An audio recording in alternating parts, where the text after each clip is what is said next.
కాలం శ్రమించి పండించిన పంట చేతికందుతున్న వేళ కురిసిన అకాల వర్షం రైతుల వెన్నువిరిచింది. తెలంగాణలో పలుచోట్ల కురిసిన వర్షానికి భారీగా పంట నష్టం వాటిల్లింది. అకాల వర్షంతో ధాన్యం రాసులు వర్షానికి తడవకుండా ఉండేందుకు రైతులు అగచాట్లు పడ్డారు.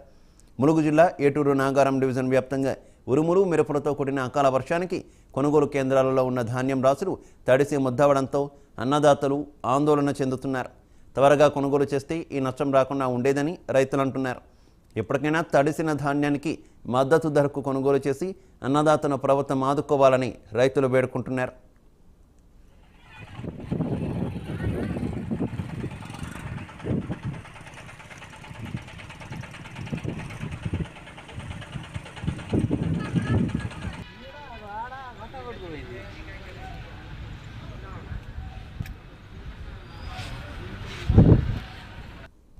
మరోవైపు మహబూబాబాద్ జిల్లా గార్ల రైల్వే స్టేషన్ ప్రహారీ గోడ కూలిపోయింది.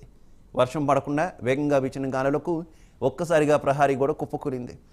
గోడ కూలిన సమయంలో స్టేషన్లో ప్రయాణికులు లేకపోవడంతో రైల్వే అధికారులు ఊపిరి పీల్చుకున్నారు. గోడ కూలిన ప్రదేశాన్ని రైల్వే అధికారులు పరిశీలించారు. కేసు సముద్రంలో ఉరుములతో కూడిన వర్షం కారణంగా వ్యవసాయ మార్కెట్లో మొక్కజొన్న, వరి ధాన్యం రాసుల్లోకి వర్షం నీరు చేరడంతో రైతులు కన్నీరు మున్నీరవుతున్నారు.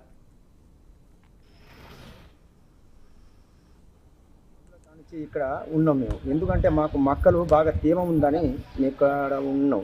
దాని గురించి ఈ గాలిదుమ్ములు వస్తున్నాయి కాబట్టి మేము అంతనే పట్టల గురించి పోయేవారికి మాకు అంతనే పట్టలు దొరకలేకపోయాయి. ఇక్కడ వర్షం అందుకున్నది అంతనే మాకు చాలా మక్కగా మొత్తం తడిసింది, కొన్ని కొట్టుకొని వెళ్ళిపోయినాయి.